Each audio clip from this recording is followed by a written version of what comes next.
বন্ধুরা, কালো আর গরির সারাসারির গল্প। বন্ধুরা, পুরো গল্পটা দেখলে তোমরা বুঝতে পারবে কালো আর গরির সারাসারি হয় কিনা। জোসনা, আমার কলিজা, তোমার শরীরটা কেমন আছো? তোমার শরীরটা ভালো আছো তো? কালো, আমি অনেক ভালো আছি। কালো, তুমি আমাকে বিয়ে করবে কবে? গরিকে তালাক দিচ্ছ না কেন? আমাকে বিয়ে করে নাও চালু করে। আমার একলা একলা ভালো লাগে না বাসায়।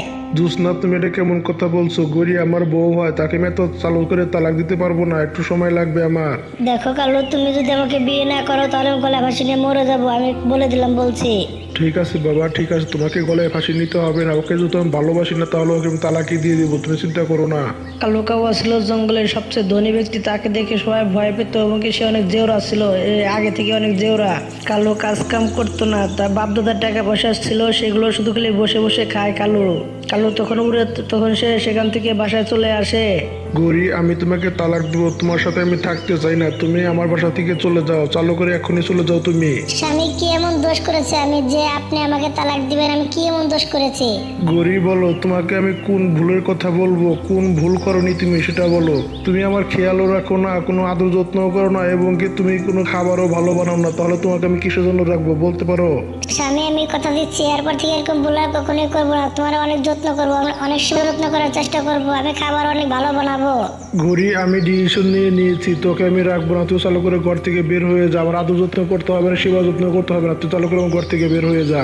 কালো তখন গরিকে ঘর থেকে বের করে দেয়। গরি তখন উড়ে যেতে থাকে, একটি গাছের নিচে গিয়ে সে কান্না করতে থাকে। তার কান্না শুনে টুনটুনি পাখি সেখানে চলে আসে। এসে গরি তার কাছে সবকিছু বলে দেয়।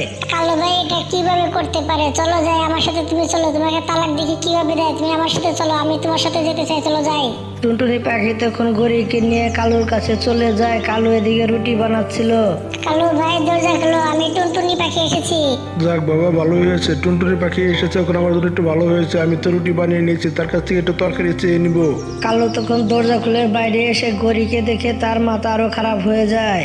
আমি আগে থেকে যদি জানতাম যে তোমাকে নিয়ে এসেছে গরি, তাহলে আমি দরজাই খুলতাম না। ধূর তারিকার। কালো ভাই মাথা ঠান্ডা করো, মাথা ঠান্ডা করে আমার কথাটা শোনো। দেখো, তুমি যদি তাকে তালাক দিতে চাচ্ছ, তালাক দেওয়া কি মুখের কথা কইলে কেউ দেওয়া হয়ে যায়? দেখো, তোমাদের মধ্যে যা কিছু হয়েছে আমি তো জানি না, তোমাদের মধ্যে যা কিছু হয়েছে তোমার ঠিকঠাক করে নাও, তাহলে তো হয়ে যায়, তাই না? টুনটুনি আপু, তুমি আমাকে আর বোঝাতে এসো না। দেখো, ওকে আমি তালাক দেবো, ওকে আমি রাখবো না। তুমি এসেছো ভালোই হয়েছে। টুনটুনি আপুর সামনে আমি তোকে তালাক দেবো। আমি তোকে তালাক দিলাম, তুই আজকে থেকে আমার বউ না, তুই এখান থেকে চলে যা, যা এখান থেকে। এসব কথা বলে টুনটুনি পাখির সামনে দরজা বন্ধ করে দেয়। গরি তো কান্নাকাটি করার তালে থাকে। তখন টুনটুনি পাখি গরিকে নিয়ে তার বাসায় চলে আসে। এদিকে গরির কান্নাকাটি শুনে তখন টিয়া পাখির বউ সেও সেখানে চলে আসে। গরি আপু, দেখো, আমার কথাটা বলতে মনে ছিল না। তোমার স্বামী জোসনা নামের একটি মেয়ের সাথে প্রেম করে। আমার স্বামী আমাকে বলেছিল, এই কথাটা আমি বলতে ভুলে গিয়েছিলাম। তোমাকে আমাকে মাফ করে দাও। এত দূর যে পানিটা গড়িয়ে যাবে আমি ভাবতে পারিনি কখনো। টিয়া পাখি আপু, তুমি জানো ওই ডাইনি মেয়েটাকে? গরি আপু, দেখো, আমি তো জানি না, বাবুর আব্বাই জানে। স্বামী, চালু করে যাও, টিয়া ভাইকে ডেকে নিয়ে আসো, গিয়ে যাও। তখন টুনা চলে যায় টিয়া পাখির বাসায়। টিয়া পাখির বাসায় গিয়ে তাকে গিয়ে ডেকে নিয়ে আসে। হায় আল্লাহ, এসব কি কথা শুনছি আমি? ঘরে না দেখে আগুন ধরে গেছে, এসব জিনিস হয়ে যাবে আমি তো ভাবতেও পারিনি, এত চালু করে সব যে হয়ে যাবে। মিঠু ভাই, কাউয়েরটা থাকে কোথায়? তুমি বলো দেখি আমাকে, এমনটা চালু করে বলো। ওই কাউয়ের ঠিকানা হচ্ছে গিয়ে বড় পাহাড় আছে না, বড় পাহাড়ের পিছনে যে একটা গুহা আছে, চিলের গুহা, সেই গুহার পিছনে তার বাসা, সেখানে থাকে। তখন তারা সবাই মিলে হে জোসনা কাওয়ার বাসায় চলে আসে, কিন্তু তার বাসায় তালা ঝুলানো ছিল। আমি মরে গেছি রে, আমি মরে গেছি। ও মনে হয় আমার বাসায় গিয়ে উঠেছে রে, ওখানে আমি কি করবো? আমি তো মরে গেলাম রে, আমি তো শেষ হয়ে গেছি।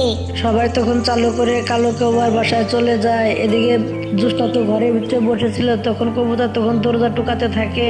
তোমাদের কথা শোনার আগে আমি বলে দিচ্ছি, জোসনাকে আমি বিয়ে করেছি, সে হচ্ছে গিয়ে আমার বউ। আমি নতুন নতুন তাকে বিয়ে করে বাসায় নিয়ে এসেছি। যাও তুমি এখান থেকে যাও। ঘড়িতে এসব কথা শুনে সে কান্না করতে থাকে। জোসনা, তুমি কি পৃথিবীতে আর কোনো লোক পাও নাই? আমার সুধা শান্ত স্বামীকে তুমি ফাঁসিয়ে বসে বিয়ে করে নিয়েছো, এরকম তুমি কেন করলে? আমার ক্ষতি করে তোমার লাভটা হলো কি বলো? কি, আমি কালোকে বিয়ে শাদী করেছি ফাঁসিয়ে ফুসিয়ে? আমরা ফাঁসিয়ে ফুসিয়ে কাউকে বিয়ে করিনি। কালো আমাকে ভালোবাসে, আমিও কালোকে ভালোবাসি, দুজনকে বিয়ে করেছি। এতে ফাঁসানোর কি হলো? তুমি এখান থেকে যাও, আমাদের জীবনটা নষ্ট করতে এসো না। যাও, তুমি যাও, তোমাকে মুক্তি দিয়ে দিছো তো, যাও তুমি এখান থেকে এখন। কালো ভাই, একজনকে কষ্ট দিয়ে আরেকজন কোনো সুখে থাকা যায় না। তুমি কোনো সুখে থাকতে পারবে না, কথাটা বলে গেলাম। কথাটা তুমি মাথায় রেখো, চলো এখান থেকে চলে যাই করি, চলো। তারা সবাই সেখান থেকে উড়ে তখন যার যার ঘরে চলে যায়। তখন টুনটুনি গরিকে তাদের বাসায় নিয়ে আসে। অন্যদিকে টুনটুনি পাখি গরিকে অনেক বোঝাতে থাকে। গরি আপু, তুমি কান্না করো না, তুমি কান্না থামাও। দেখো, এই জোসনাকে আমার একটু ভালো লাগলো না, কারণ তার মতি গতি ভালো না। দেখো কালু ভাইকে ধোকা দিয়ে সে এখান থেকে চলে যাবে, কথাটা মাথায় রেখে আমি বলে দিলাম। কিন্তু টুনটুনি আপু আমি থাকবো কোথায়? মা তো গেছে বছরই মারা গেছে। গৌরী আপু তোমাকে কোথাও যেতে হবে না, তুমি আজকে থেকে আমাদের সাথে থাকবে আর দুজনের উপর নজর রাখতে পারবে। বুঝেছো আমি কি বলেছি? গৌরী তখন টুনটুনির সাথে থাকতে শুরু করে দেয়। এভাবে কিছুদিন কেটে যায়। এদিকে জোৎস্না তার আগের স্বামীর সাথে পরায় পরায় দেখা করতে সেখানে যেত। জোৎস্না, তুমি এখন আর আমার সাথে দেখা করতে খুব একটা আসো না। কারণটা কি বলো তো? তুমি কাবাকে তো ভালোবেসে ফেলোনি, আমাকে তো তুমি ভুলে যাওনি। স্বামী তুমি জানো না কালো কাবা কতটা শয়তান চালাক, তাকে ধোকা দেওয়া বড়ই কঠিন। তার কাছে আমি কিছুটা সময় পেয়েছি, আজকে তোমার সাথে দেখা করতে এই কারণে চলে আসলাম। এসব কথা বাদ দাও। কালোর ধরন সম্পত্তি কিরকম আছে তুমি কি কিছু জানো? তার চাবি চুবি কোথায় রাখে, ট্যাঙ্কের তুমি কি সবকিছু জানো? এসবে তো আমাদের প্রয়োজন হবে, তাই না? চালু করে এখান থেকে সবকিছু নিয়ে ভেগে যেতে হবে, না হলে পরে আমাদের সমস্যা হয়ে যাবে বেশি দেরি করলে।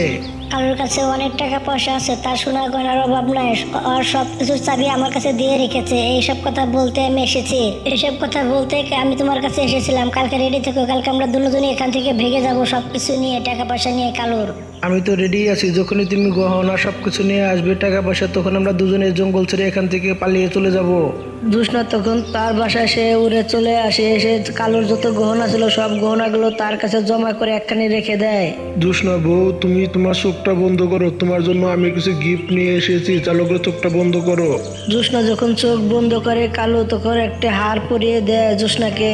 স্বামী তুমি কত ভালো, আমার কত খেয়াল রাখো। মনে করে সারা জীবন তোমাকে আমার বুকের ভিতর লুকিয়ে রাখি, সারা জীবন আমি তোমার কাছে থাকবো, তোমাকে ছেড়ে আমি কোথাও যাবো না। বউ, তোমার খেয়াল না রাখলে আমি কার খেয়াল রাখবো বলো তো? তোমার খেয়াল রাখার জন্যই তো আমি আছি, তাই না? এসব কথা বলে তারা দুজন ঘুমে এসে যায়। এদিকে জোৎস্না তো সবকিছু রেডি করে রেখেছিল। অর্ধেক রাত্রিবেলা সে তার আর এক স্বামীর সাথে সে তখন সেখান থেকে ভেগে যায়। কালো যখন সকালবেলা ঘুম থেকে উঠে তখন জোৎস্নাকে খুঁজে, জোৎস্নাকে কোথাও খুঁজে পায় না। আমি কোনো কিছুই তো বুঝতে পারছি না, জোৎস্না গেল কোথায়? সব জায়গায় খুঁজে দেখলাম, কোথাও তো নেই। কালো তখন টুনটুনি বাসায় উড়ে চলে যায়, তার কাছে গিয়ে জিজ্ঞেস করে। না কালু ভাই, তোমার গুণধর বউ আমাদের এখানে আসে না, আর এখানে আসেনি, যাও এখান থেকে। কালো তখন এদিক ওদিক সব জায়গায় খুঁজতে থাকে, কোথাও থেকে খুঁজে পায় না। এদিকে সব পাখি তার বাসার সামনে এসে ভিড় করে। সেদিকে গরিব ছিল, গড়ের দিকে তো কালো তাকাতে পারে না শরমের কারণে। টুনটুনি আপু কালুকে বলো তার বাক্সগুলো চেক করতে। কালো তখন চালু করে যে তার বাক্সগুলো খুলে দেখে বাক্সের মধ্যে একটা টাকা পয়সা গহনা কোনো কিছুই নেই। আমি মরে গেছি রে, আমি শেষ হয়ে গেছি রে। জোৎস্না আমার সবকিছু নিয়ে ভেগে গেছে। দেখেছো কালু ভাই, তুমি যার জন্য গরিকে ছেড়ে দিলে সে তোমার সবকিছু চুরি করে নিয়ে চলে গেছে। দেখেছো কালু ভাই, আমি তোমাকে একদিন বলেছিলাম দেখো একজনের মনে কষ্ট দিয়ে একজনকে সুখী হওয়া যায় না। দেখলে তো গরিব মনে কষ্ট দিয়ে তুমি সুখী হতে পারলে না। কালো তখন তার নিজের ভুল বুঝতে পারে। গৌরী, আমি তোমার কাছে মাপ চাচ্ছি, তুমি আমাকে মাফ করে দাও। আমি অনেক বড় ভুল করেছি। আসো, তুমি আমার ঘরে চলে আসো, আমি আর কখনো তোমাকে কষ্ট দিব না। আসো, তুমি আমার ঘরে চলে আসো। গরি তখন টুনটুনের মুখের দিকে তাকিয়ে থাকে। গরি আপু যাও, তুমি কালুকে মাফ করে দাও। কালুর চোখে মুখে সত্যি সব দেখতে পাচ্ছি। তুমি যাও, কালু নিজের ভুল বুঝতে পেরেছো, তোমাকে আর কখনো সে কষ্ট দিবে না। তখন তারা সবাই সেখান থেকে উড়ে যার যার বাসা চলে যায়। কালো আর গরি তখন সুখে সংসার করতে থাকে। বন্ধুরা, গল্পটা এইভাবে শেষ হয়ে যায়। বন্ধুরা, আমাদের গল্পটা যদি ভালো লেগে থাকে তাহলে একটা লাইক করবেন, একটা কমেন্ট করবেন, আর চ্যানেলটা সাবস্ক্রাইব করে পাশে থাকবেন। ধন্যবাদ আপনাদের সবাইকে আমাদের পাশে থাকার জন্য। গরি 5টি ডিম পেরেছে। এই দেখে কালু অনেক খুশি। তার খুশির কোনো ঠিকানা ছিল না, সে তো অনেক মহা খুশি ছিল। গরি জানো না, আজকে আমি অনেক খুশি। এই দিনটার জন্য আমি অপেক্ষা করেছিলাম। আমার সন্তানদের নিয়ে আমি ঘুরবো, কি মজা, কি আনন্দ লাগবে আমার। এত নাচানাচির কি হলো? বাচ্চা তো সবারই হয়। আমার অনেক খিদে পেয়েছে, যাও খাবার নিয়ে আসো। আমার খিদে পেট জ্বলছে, যাও খাবার নিয়ে আসো। আমি তো নাচবো, গান গাইবো। আমার প্রথম সন্তান, আমার আনন্দ হচ্ছে অন্যরকম। সবারই এরকম আনন্দ হয় যখন তাদের প্রথম সন্তান হয়। তুমি এত জ্বলতেছো কেন? তোমার সমস্যাটা কি?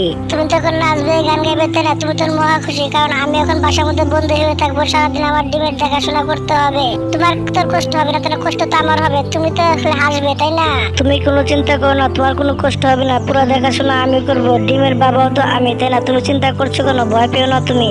আমি জানি তুমি পারবে না, তুমি তো সারাদিন বাইরে বাইরে থাকো। যাও, এর চাইতে ভালো তুমি মাকে ডেকে নিয়ে আসো, তোমার মাকে, তাহলে আমার বাচ্চাগুলোকে বাঁচাতে পারবো। তুমি চালু করে যাও, বেশি দেরি করো না। দেখো গরি, আমার মা তো বুড়ো হয়ে গেছে, আমার মা আগে তো চলা চলাফেরা করতে পারে না, আমার মার একটা পাকনা ভালো না, তাহলে তোমার মাকে কেন নিয়ে আসবে?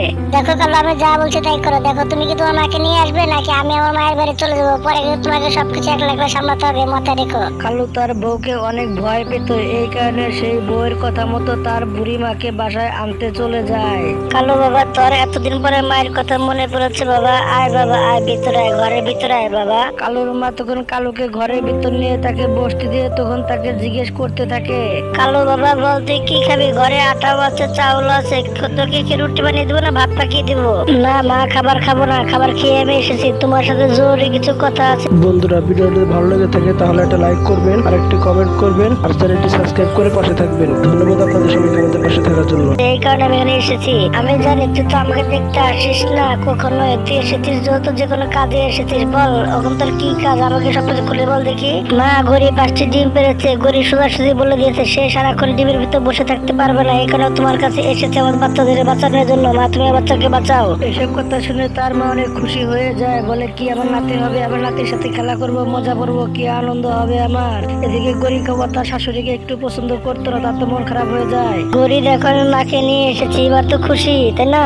এসেছে তাতে কি হয়েছে? আগে দেখি আমার সন্তানদেরকে কত ভালো করে রাখে, তারপরে দেখা যাবে সবকিছু ভেবে চিনতে। বৌমা, তুমি কোনো চিন্তা করো না, এটা হচ্ছে আমার নাতি, আমার নাতিকে ভালো মতো রাখবো না কাকে রাখবো, আমার নাতির আমি পুরোপুরি খেয়াল রাখবো, তুমি একটু চিন্তা করো না, নিশ্চিন্তে থাকতে পারো। এসব কথা বলার সাথে সাথে গড়ি তখন সেখান থেকে সরে যায়। কালু খাবার মা তখন ডিমে গিয়ে বসে পড়ে, আর তখন কালু খাবারের খোঁজে বের হয়ে যায়। বুড়ি, তুমি ডিমগুলোকে দেখে রেখো, আমি আমার মায়ের কাছে যাচ্ছি, কতদিন হয় দেখা করি না, যদি ডিমের কিছু হয় তাহলে তোমাকে কিন্তু আমি ছাড়বো না, কথাগুলো মাথায় যেন থাকে। এসব কথা বলে যখন গড়ি খাবার সেখান থেকে উড়ে তার মায়ের বেটা চলে যায়। মামনি, তুমি যদি এখানে থাকো তাহলে তোমার ডিমের ভিতর কে বসে আছে?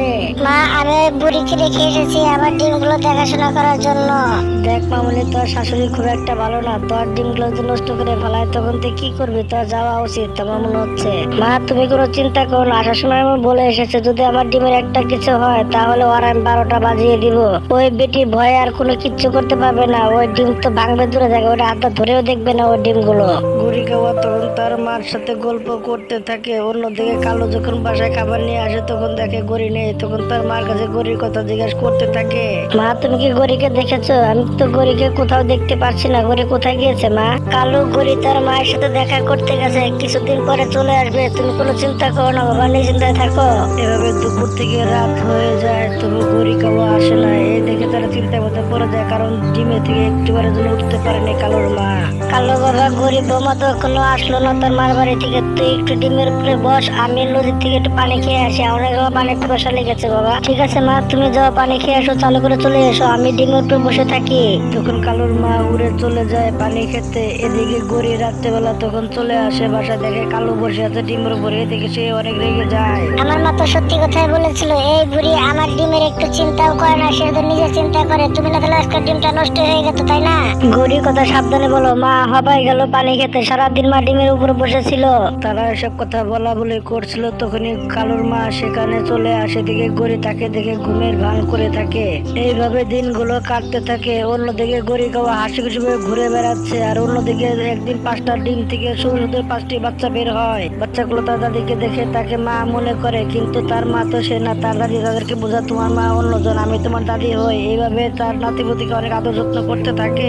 বুড়ি, এখন তুমি তোমার বাসায় চলে যাও, আমার বাচ্চাগুলো উঠতে শিখে গেছে, এখন আমার বাচ্চাদেরকে আমি মানুষ করতে পারবো, তুমি যেতে পারো, আর বসে বসে তোমাকে খাওয়াতে পারবো না, যাও এখান থেকে, তুমি যাও।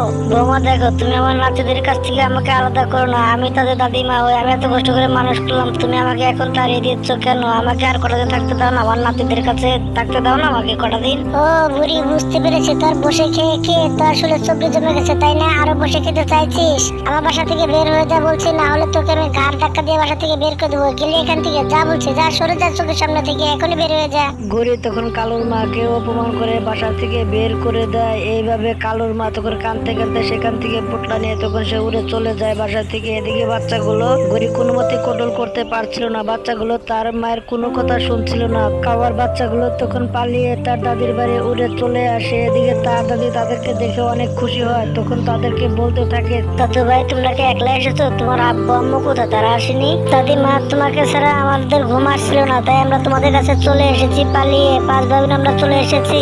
আমার মা অনেক খারাপ, আমার মা আমাদেরকে একটু আদরও করে না, তোমাকে ছাড়া আমরা থাকতে পারবো না। দাদিমা, আমরা তোমার কাছে থাকবো, থাকবো, ও বাসায় যাবো না, আমরা একটু যাবো না তোমাকে ছাড়া। কালু, আমার মনে হচ্ছে আমাদের সন্তানগুলো ওই বুড়ি বাসায় গিয়েছে, যাও আমাদের বাচ্চাগুলোকে মারতে মারতে বাসায় নিয়ে আসো, যাও বলছি। কালু তখন উড়ে তার মায়ের বাসা যেতে থাকে। তার মায়ের বাসায় আছে 5টি বাচ্চা, অনেক খুশিতে ছিল, কিন্তু কালু যাওয়ার পর সে বাচ্চাগুলো ভয় পেয়ে তার দাদিমার পিছনে গিয়ে লুকিয়ে পড়ে। তার দাদিমা তখন বলতে থাকে, কালু, তুই শুধু খালি তোর বউর কথা কেন শুনিস? তুই আমার কথা একটু শুনিস না কেন? তুই বউকে দেখাতে ভয় পেস কেন? আমি তো এটাই বুঝতে পারি না। এই বাচ্চাগুলো তোদের কাছে কেন থাকতে চাইছে না? তোরা তার বাবা মা, তোরা তাদের আদর যত্ন করিস না, এই কারণে তোর কাছে থাকতে চাইছে না। কেন থাকবে? তোরা তাদেরকে আদর যত্ন করিস। এই বাচ্চাগুলো আমার কাছে আর খুশিতে থাকতে চাইছে, তাহলে তুই এর কেন নিয়ে যেতে চাইছিস? আমার কাছে থাকুক না বাচ্চাগুলো, তোরাও থাক আমার কাছে এসে। বাবা মাকে গিয়ে তুমি বলে দিও আমরা দাদিমার সাথে থাকতে চাই, মার সাথে থাকতে চাই না, তুমি ওর সাথেও থাকতে চাই না, তুমি এখান থেকে চলে যাও। তুমি গিয়ে মাকে বলে দিও, যাও। বাচ্চাদের মুখে এসব কথা শুনে কালো কৌয়ার চোখে তখন পানি এসে যায়। কালো কৌয়া তখন তার মাকে বলতে থাকে, মা, মা, আজকে থেকে আমি তোমার সাথে থাকবো। মা, আমার সন্তান যেখানে থাকবে ওখানে আমি থাকবো। আমার ভুল হয়ে গেছে মা, তুমি আমাকে ক্ষমা করে দাও। গরিব মন চাইলে আসবে, না হলে না আসবে, ওর যেমন মন চায় তেমন থাকবে। ওকে দিয়ে আমি কি করবো? আমার সন্তানটা থাকলেই হবে মা। আমি তোমার কাছে থাকতে চাই, আমার সন্তানকে নিয়ে আমি সুখে থাকতে চাই মা, আমার আর কোনো কিচ্ছু প্রয়োজন নেই। কালো তখন তার মায়ের সাথে থাকা শুরু করে দেয়। তার মনে খুশি হয়ে যায়। এইভাবে কিছুদিন চলে যায়। এদিকে গরিব তখন তাদের বাসায় চলে আসে, তার মায়ের কাছে মাপ চেয়ে নেয়। তখন তারা হাসি খুশি ভাবে থাকতে শুরু করে দেয়। বন্ধুরা, এইভাবে গল্পটা শেষ হয়ে যায়। বন্ধুরা, গল্পটা যদি ভালো লেগে থাকে তাহলে একটা লাইক করবেন, কমেন্ট করবেন, আর চ্যানেলটা সাবস্ক্রাইব করে পাশে থাকবেন। ধন্যবাদ আপনাদের সবাইকে আমাদের পাশে থাকার জন্য।